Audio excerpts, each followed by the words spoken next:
She remembers vividly the day and even the time on the clock when her world changed. On February 19, 2009, at 4 p.m., Yirgalem Fissaha was working in a radio station in Asmara, Eritrea, when she and her colleagues were ordered to attend an impromptu meeting. The station, Radio Bana, which broadcasts educational programs, had been accused of disloyalty, and about 30 journalists were arrested and taken for interrogation. She was held in the prison Adi Abeito, just outside the capital city. I thought because they've already asked me so many questions, things would be cleared up and then they were going to send me home. That was what I was thinking. I was so confident about my innocence that I was worried about whoever did what they were asking about, and I was worried for them. For the next 6 years, she was held in solitary confinement, endured beatings and endless interrogation.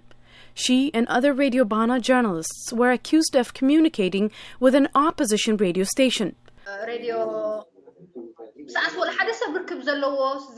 I didn't even know that the radio station I was being asked about existed. I think eventually that even the people that were imprisoning us started to understand that we didn't have anything to do with this radio station.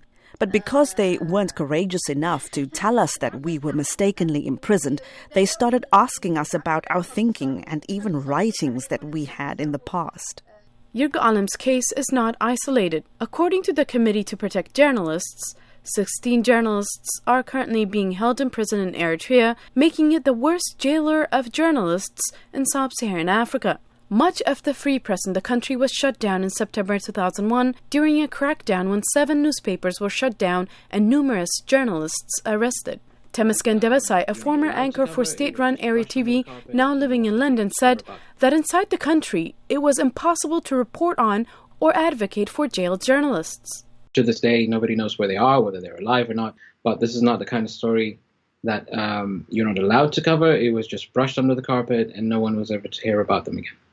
There has been advocacy for some of these imprisoned journalists. Seyum Tsahaye, a photojournalist, has been imprisoned since 2001. His niece has taken up his cause and founded an organization, One Day Seyum, advocating for his release. Today, there are no independent media outlets operating in the country. There is no room for maneuver. If you want to survive, you have to be able to stick to the rule book, which is sing praises, say that everything is fine, everything is hunky-dory, everything is rosy, and that's it. Exiled Eritrean journalists in France, for example, have founded Radio Arena, which relies on contributing journalists from across the globe and information secretly relayed from the country to produce news programs in Tigrinya and Arabic, which are broadcast by satellite and shortwave radio.